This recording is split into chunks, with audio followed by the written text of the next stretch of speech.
this year I actually did it. I did the Valhalla Challenge.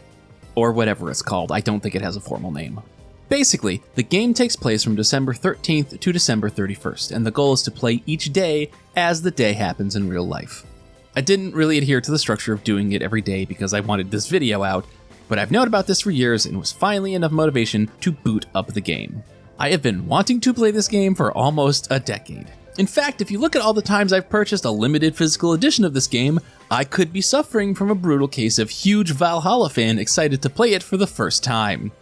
But better late than never. I finally played the damn game, and buddy, this game feels kinda odd. I was not expecting this game to be so heavily based on early 2010s 4chan culture. I've brought this up to people and the response back is that it's a very online game, and I must impress. No, this is 4chan.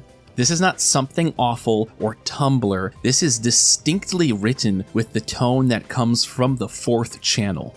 And I don't mean just because it references memes, although it does reference some 4chan memes so old that I think they could legally drink by now. But it's more so the general tone of the writing that reminds me of what 4chan was back in those days.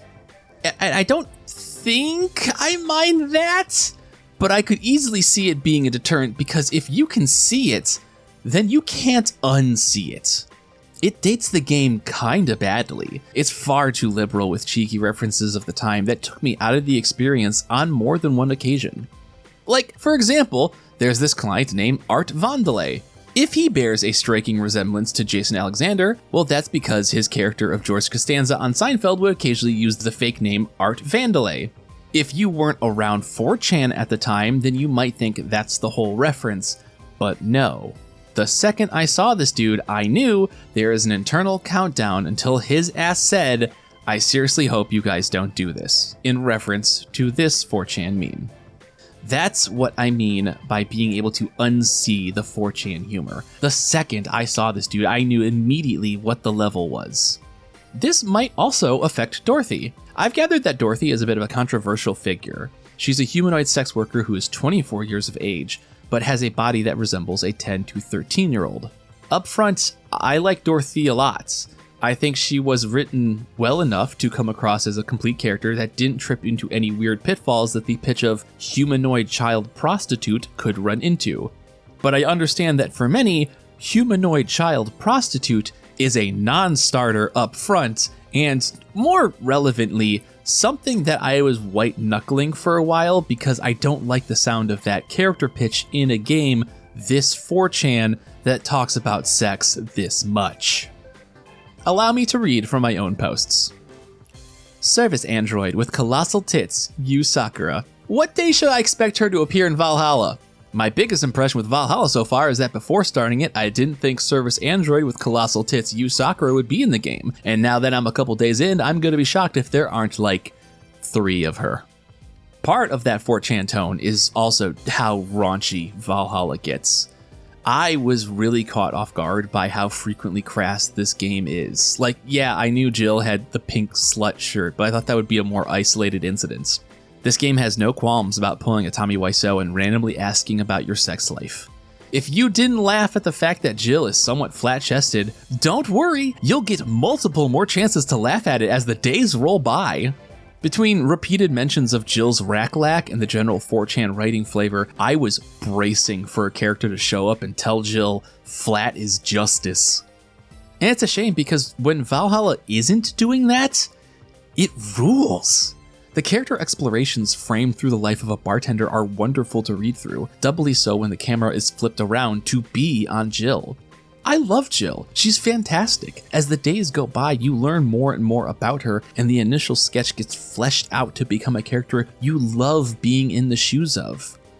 For all the absolutely stupid 4chan humor and chest exploration of most of the female cast, the human element to Jill's story is so earnest.